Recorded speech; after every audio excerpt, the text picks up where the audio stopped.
Okay, hello and welcome you all. If you're someone who's sick and tired of constantly being on one diet or another and still not being able to achieve the results you want, then you, my friend, are in the right place. Because in today's masterclass, we'll learn why those diets aren't working for you and how you can reclaim your health without really stressing over the calories. Firstly, a very happy Independence Day to each one of you. I feel like days like these are a good time to pause and reflect on how free we truly are in our minds and in our thinking, especially when we're talking about food in today's context. How free are we truly in our minds and thinking about what we should be eating? Because there's this constant deprivation, restriction, and food guilt surrounding us on a day-to-day basis. Right. So I think it's a good time, and this masterclass hopefully will prove like a good starting point for us to go into a little reflection and actually take action from what we learn about ourselves. Okay, so getting started, first things first, who am I and why am I here to ask you not to go on a diet? Well, my name is Naba, and I'm a holistic nutritionist and a health educator. Holistic meaning someone who looks at the person as a whole and not merely restricts uh, to the dietary aspect of their health. So I've done my master's in nutrition and dietetics and bachelor's in applied nutrition and public health. I've been a member of the Association for Science, Diversity and Health, and I'm currently a life member of the Indian Dietetic Association. My focus areas of work are women and child health because I believe these two demographics have very special and very different health needs. So yeah, these are some of my credentials. I've done quite many courses, usually from the Stanford, Monash, and Diakin, and some other universities as well, on topics like eating disorders, body image, NLP, using food as medicine, and understanding really the link between nutrition and mental health. I call myself a learner forever, and I'm also currently uh, taking a course on lifestyle medicine from the American College of Lifestyle Medicine and another course on health behavior change from Yale University. My basic mission with my work is to help women like you reclaim your health without having to go on a diet or stress over the calories. And to achieve this mission, I collaborate with individuals and more often with organizations. Yeah. And that's exactly why I'm here today as well. I'm here to share that evidence-based knowledge with you so you can imbibe the teachings from today's masterclass into your own lives to experience health like never before. So before actually proceeding into the meat of the masterclass, let's first understand how we use the term dieting uh, specifically for this session, because we are not using dieting in the literal sense of the word, which would be to have any kind of approach towards their food intake, but rather how we understand and use diet for today's session is when one restricts themselves to, small amounts of food or make temporary changes in their food intake with the intention of losing weight.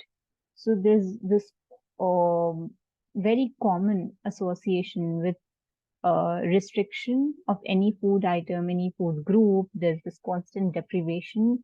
And most commonly, this is not a very enjoyable experience. So much so that most people who go on a diet have quote unquote, cheat days. And that shows quite a lot about the nature of any diet for weight loss.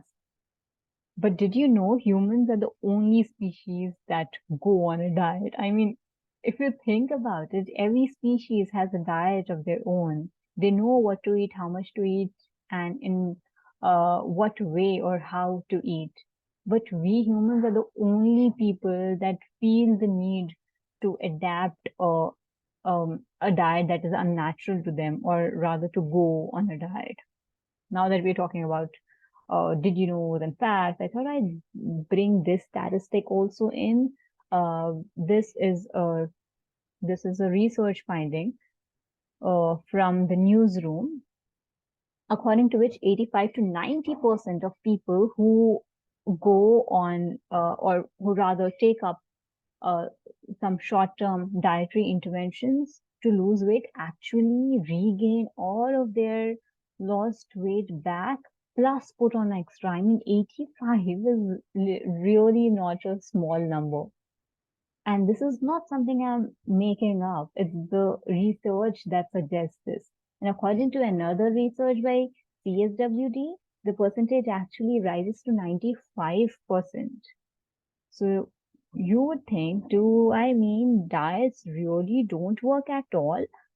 Well, what I mean when I say diets don't work is that they don't work in a wholesome way in the long run, such that you get the desired outcome, which in this case is weight loss, and not compromise on other aspects of your health at the same time. So that way, diets really don't work. I mean, if you see, if they really worked, we wouldn't have so many of them, right? There is evidence suggesting how dietary interventions associated with uh, weight regain, right? There are many sub studies that time and again prove that this is not the way we should be going about with our bodies. But why is it that diets don't work? What is the behind the scenes or the science behind why diets don't work? Well, in the long term, they definitely are ineffective, and there are many reasons that could be attributed. But for the sake of this presentation, we would restrict uh, ourselves to the most common reasons.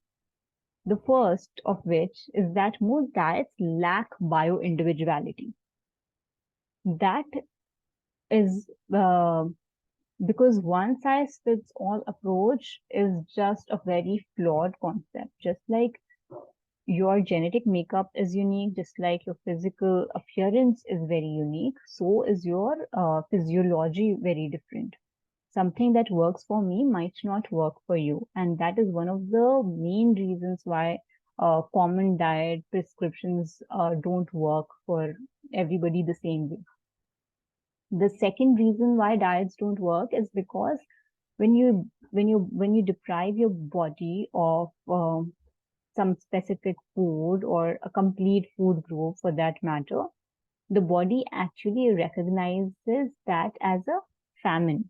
So it holds on to whatever little food you provide. So there are people who want complete um, starvation diets, okay, in the name of fasting.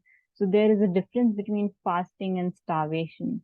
When your intention is to lose weight, you sometimes end up taking uninformed decisions about food and your bodies.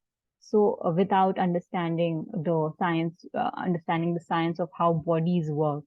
So, what happens is that your body actually takes starvation as a famine and holds on to whatever little food you provide because it doesn't know when the next food's going to come. Uh, yeah. And so the third reason why diets don't work is simply because most diets are unsustainable. They're either not a cultural fit or a social fit, or they're not in tune with your family's traditional eating pattern. And mostly these diets don't give a lot of pleasure. There's this uh, constant feeling of achievement and failure associated with it, which is not very healthy, so to say. So, food guilt, food pleasure, these are negative emotions that need to be worked on. So that is one of the reasons. And then comes preoccupation with food. Now, there's this simple principle in life with regards to anything in general, the principle of abundance and scarcity. We take for granted things that are abundant in nature for us, and we obsess over things that we don't have, right? That's just how our minds tend to work. And the same happens with food. When you deprive or restrict yourself of your body of your favorite foods or any food groups for that matter, the body kind of wants to think only about things that you're not giving it.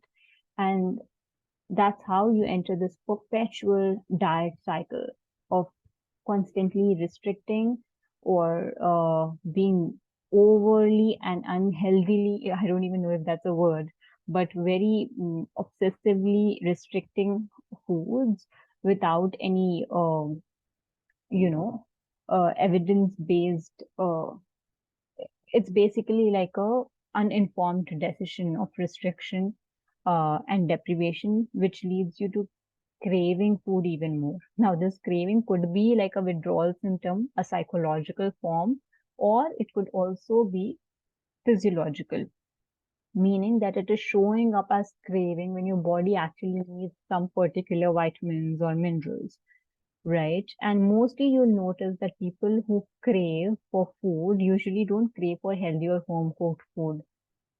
That could be a wish or a desire, but craving is something serious, and that only happens with maybe sugary food or food that's high in unhealthy saturated fat. So, yeah, so that those cravings are usually only satisfied when a person just cuts their diet off and starts overeating because of loss of control over themselves. And now, again, this overeating is usually not a healthy way to go about, because then there's again a lot of food guilt involved. Then the person tries to either compensate by not having anything for dinner, or just restricting even more the next day. So this cycle just keeps on continuing, and there would be no full stop to this cycle if there is no informed uh, decisions that take place. What we understand so far is that people don't really fail diets. It's the diets that fail people. So if you've been thinking that your diet's not working, or you've been on a weight loss plateau for quite a long time, if you think it's your fault or that you're not doing it right, you need to rethink about that, because it's really not about your willpower. It's about the approach you take towards dieting itself. The nature of um, any diet needs to be assessed.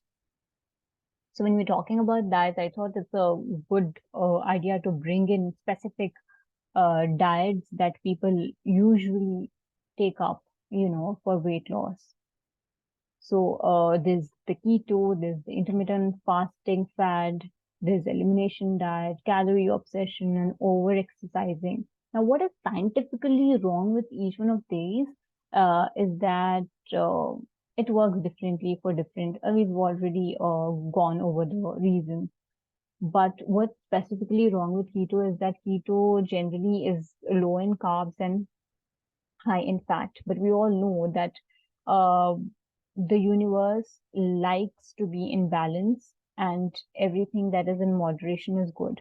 There's a reason why we say 60 to 70% of your diet should come from carbohydrates, and 10 to 15, or in some cases 20% of the diet should come from fats, and the remaining 10% from protein.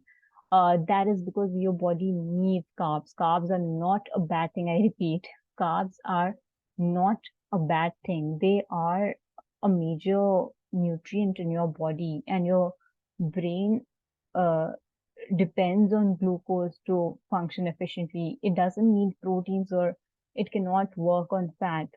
It needs proper pure glucose. right? So restricting carbohydrates and supplementing enough, or rather compensating the dietary need with fat won't do justice to your body's needs. And if you do it for quite a long time, you might lose weight, but you will compromise on your hair health, on your skin health. Most people also experience some gut issues like acidity, bloating, and constipation without you even realizing that the health experiences, or the health issues rather, that they are experiencing could be because of the flawed diet that they are consuming. The second is the intermittent fasting fad. Now, intermittent fasting, if someone does it, needs to be done the right way and not with the intention of weight loss. Because the way we've traditionally fasted, in any tradition for that matter, is very different from the fad that we've made out of intermittent fasting. So one needs to be very mindful of not converting intermittent fasting into a fad, because again, if it's not done the right way, you won't get the results you should be getting, or rather you deserve to get, because weight loss is not the only parameter that there exists for assessing any health condition. The third is the elimination diet uh, that most people tend to do, is that they eliminate complete food items like milk or sugar or rice on the pretext that it is something that might not be working for them. Now, it's fine if it's not working for you, but how do you know that it's the rice, the sugar, that's really the problem here? So without having awareness of what truly suits your unique body, uh, the elimination diet won't serve a long purpose. And just like the other two, keto and intermittent, it will have uh, some sort of a negative effect on the other parts of your health and your life. So we need to take intelligent, informed decisions about food and our bodies. Then comes the whole theory of calories in versus calories out.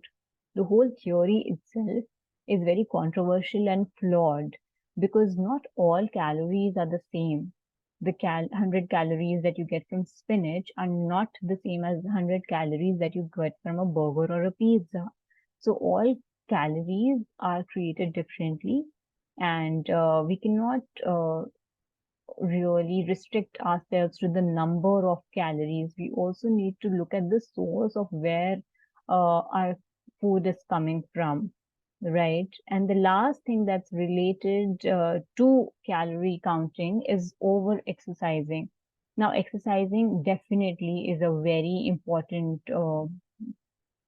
regime of a healthy body, and one needs to be very active in their lifestyle, so much that the World Health Organization actually recommends 150 minutes of moderate to heavy, high intensity workouts per week. So that's something that needs to happen, but exercising with the mindset of punishment, or exercising out of compensation for you, for the kind of food that you've had, is what is not right. The movement needs to be joyful. So even if you lose weight by overly exercising, you will definitely lose out on your peace as well, in addition to constant fatigue and other vitamin and mineral deficiencies. So, you will be most likely to also have hair fall, or lack skin luster, or have irregularity in your periods, or have actually painful periods. So those are also the other parameters that we need to look at when looking at the diet that we are on. So we've just seen how diets are not only ineffective but also harmful, right? Because there are micronutrient deficiencies associated with it. There are gut issues, chronic fatigue. People who are on constant diet will also experience a very low immunity. They tend to get sick very often, like once or twice in a month for some people. Then will also experience mood disorders, skin and hair issues, like we just discussed. Uh, Another interesting research finding is that people who are on constant diets of one kind or another have a higher risk of developing non-communicable diseases like diabetes or hypertension or PCOS, PCOD or hypothyroidism in the near future. And if that is not enough, people who go on yo-yo dieting, who are always on some sort of a diet or another, also have a very distorted relationship with food and their bodies, and there is a very high risk of developing an eating disorder, be it anorexia or bulimia or binge eating, right? And the purpose is not to scare people, but is rather to educate, because I believe education is one of the best tools that you could give anyone for empowerment. Yeah. So, this, if you think it's okay, you've just seen how dieting is ineffective, it's harmful and stuff. But why are people, so many people in the world, going on constant diets? Because there's this whole, there are many reasons to it, but the food industry actually uses a very effective for them, effective tool called the emotional marketing. Yeah, so they use emotional marketing to get customers buy their food products. According to Michael Pollan, you should be, I mean, Michael Pollan is a very famous food author. Uh, and according to him, we shouldn't be eating food that is not real. I mean, or to say it otherwise, he doesn't even recognize store-bought food as food. He calls it edible food-like substances. So, so that says quite a lot about what the food industry is trying to do to us. And then there's the society that we live in, which is constantly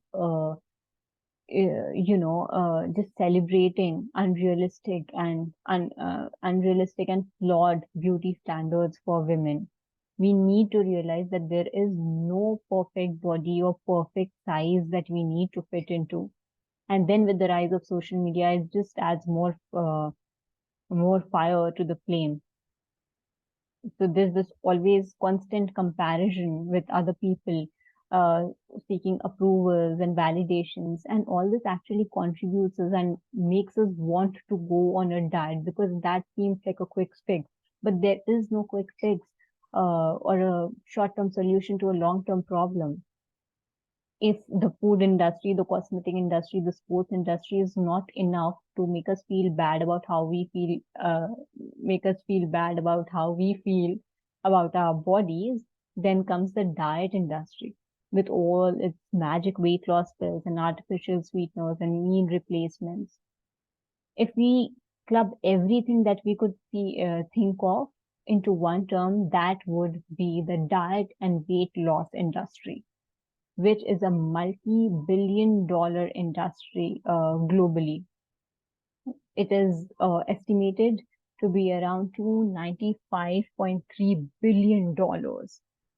And in India, it's in the Indian market, it's estimated to be somewhere around 60 to 7 crore rupees, which is not a small number. This industry includes everything from food industry to society to our culture to the diet industry and anything that you could think of. But what if I tell you that you can manage your weight, you can get better skin, you can get better hair and better mood and sleep well and get regular pain-free periods with smooth digestion and have no sugar cravings at all, and all this together and all this without any sort of deprivation, any restriction, any punishment or tracking or micromanaging. Because really, measuring anything, measuring weight, your steps, your food, calories, this food weight loss industry, the diet and weight loss industry have just reduced our life to just a number and nothing else, which is not sustainable. Health apps and fitness bands, they don't inform us, they target us for our vulnerabilities.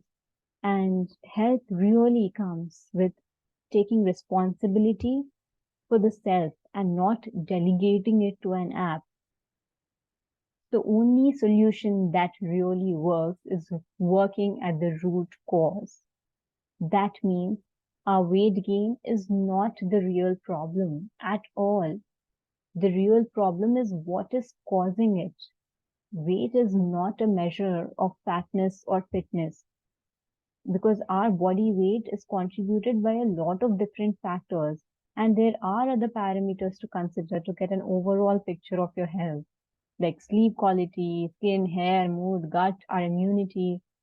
You are really more than just the number on the scale. So don't attach your self-worth to that one metric alone.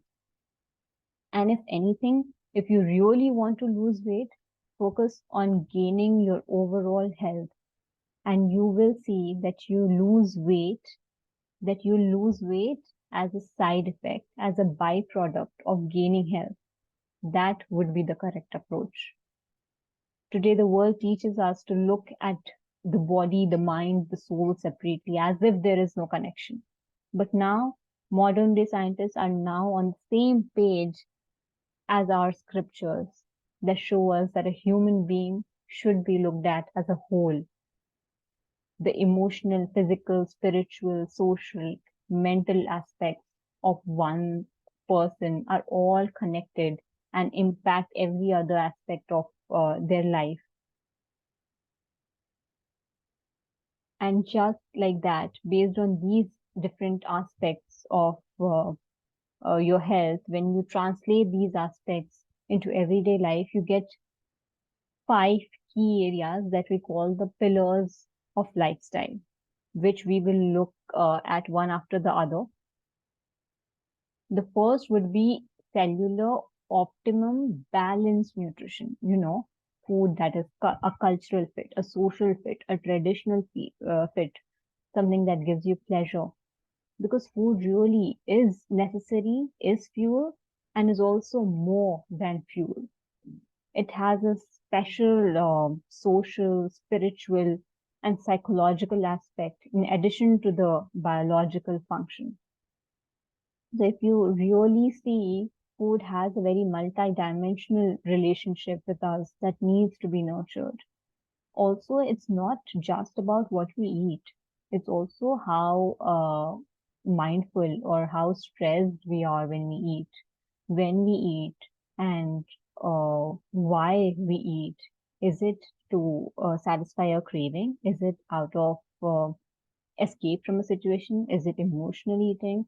So there's a whole spectrum of your approach towards eating, and all those things matter about what. It's not just about what you eat, as I just said. It's also about how, when, why, uh, uh, and in what manner you eat.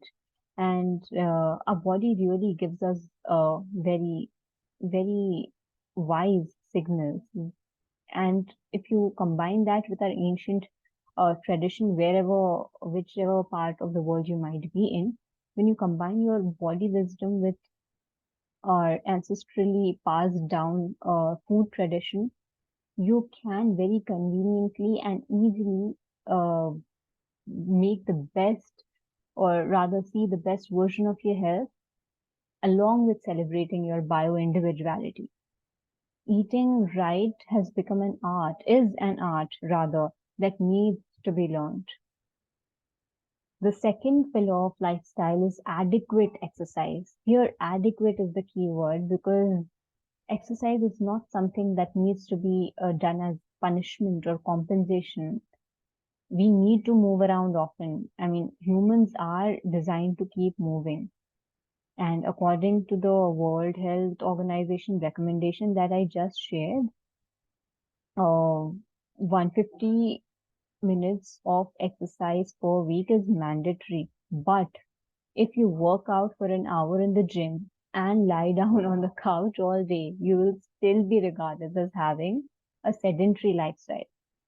Sitting is the new smoking, they say. So we need to move around doing activities that we love.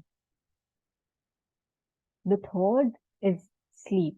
Now, quality sleep is important because quality is mm, is more important than quantity when it comes to sleep, because sleep is very restorative in nature, and just like any other pillar of lifestyle, it has a very multi-dimensional approach to it, uh, because it helps improve not just our digestion or our recovery, but it also helps improve immunity, our productivity, our memory, improves our mood, and it also helps us with hormonal imbalances, if any. And as a result, it also prevents weight gain. Now coming to the fourth pillar of lifestyle, which is the your emotional state, your emotional wellness, because that has an impact on your digestion, food assimilation, and that relationship between nutrition and other aspects of your life, be it exercise or emotional wellness or quality sleep, is undeniable. We need to build healthy relationships and let go of all sorts of negativities. The fifth pillar, and yeah, the last one here, is the spiritual self, that is connecting yourself to the higher being and getting a purpose in life. Because believe me, our spirituality has a direct link with our health, and we even have studies that prove this now. We didn't need studies to tell us this, but it's just like a cherry on a pie. Your rightly guided faith will definitely help you every single time. And if you see, all these five pillars of lifestyle are necessary. So whether it's weight loss that you're looking for or struggling with PCOD or hypothyroidism, this is your cheat sheet. Yes, this is your cheat sheet, and there cannot be any compromise on any of them, because your weight gain could be mm, because of less activity or any mental health issue, or because of some eating disorder, or because of any vitamin or mineral deficiencies or hormonal imbalances, and useless emotional attachments to things. So it is not necessary that it's your food that's caused your weight gain. So just as it could be that there are so many reasons that contribute to your weight gain, similarly, we need to look at the approach towards, uh, working on the weight gain very bio individually. You will see that uh, you will achieve good health if you follow these five pillars. And achieving good health need not really be so complicated. Lifestyle medicine is what we call all those five pillars of lifestyle put together. Lifestyle medicine or management, that really is the key. It is possible, to not just lose weight, but also reverse diabetes, hypertension, PCOD, hypothyroidism. And that these five aspects of your life will actually help you have a better body. It's simple. Yes, it's definitely not easy for most of us, but it's worth it. We live in an age where simplicity itself is a luxury. We often think that we need some fancy and tricky Instagrammable ways to get better in health and other aspects of our life, but really the magic of simplicity is truly underestimated. And yes, this is the approach that will help you manage your weight, get better skin, hair, mood, sleep better, uh, and all the other good things. Here's some evidence which supports that lifestyle medicine works on weight management or reversing type 2 diabetes, or in this slide over here, in, you know, in managing people with coronary heart disease. If there's any take home message from today, it's this: do not chase weight loss. Focus on gaining health. I mean, all the 5 pillars, and weight loss will just be a byproduct. This will be not only good for your mind and body, but also for your pocket. Now you have two options. You can either go ahead and do it by yourself. Yes, it will take a long time to figure things out about what will suit you. You might have a low adherence uh, to it because you're doing it all by yourself, and because you don't have anyone to be accountable to, you might also lose track of what you were on. But you have another option, which is one-on-one coaching, where you can have help at every step of the way, where you can have a mentor to guide you, someone who has expertise in the field of health and nutrition, and who can help you see the pitfalls that you might be unaware of. And regular accountability will just help you stay on track. So I offer to you a one-on-one beta signature program that includes holistic approach, just like how we learned in today's masterclass, which is based on the 5 pillars of lifestyle and the other different aspects of health, like physical, emotional, spiritual, social, and mental. Yes. So this program will be a 12-week long coaching program. It will be 100% personalized in a remote or virtual setting with weekly meetings, but lifelong support via emails or, messaging. And if someone's not comfortable with English, there's also option of choosing Hindi or Urdu as a medium of communication. Now, who is this program for? Well, this is for women who are looking for weight loss or struggling with PCOD or struggling with hypothyroidism or struggling with pre-diabetes or diabetes. Now you see on your screen that this program is at a heavily discounted price as part of the beta program, as the beta version, and it's scheduled to run from September through November of this year, and there are very limited seats for this beta version at this price because we want to be working with only a few people for best results and a focused approach. Know that this offers only for people like who have been given access to this video. So don't delay and book a free 20-minute discovery call to know if this program can help you. If you're not sure, this call can actually help you get answers to the questions that you might have about the program. It can actually clarify doubts about your specific condition, and you can have a better clarity about the approach that we follow. Again, there are limited seats at this price, so the earlier, the better. And last note before leaving, whether you decide to take the program or not, or do it by yourself, like I've shown you, take action now, whatever it is. Don't wait for a wedding in the family or the new year or your birthday. The perfect time will never come. So take charge of your body and health now because it deserves to be taken care of. After all, it's one of the biggest blessings from God. Before leaving, since it's Independence Day and I want to remind myself first and then you all, that real freedom is when you can remove yourself from your own prison and trap of self-limiting beliefs and wrong mindsets and toxic emotions. You're only free when you're truly being you and not living a life as dictated by the society that makes you feel inadequate and any lesser than you should feel. So this Independence Day, I wish you peace and true freedom in thought and action from the shackles of misinformation and misguidance that don't let us fly with our wings spread out. A very happy Independence Day. Remember to take good care of yourself. Take care. Goodbye.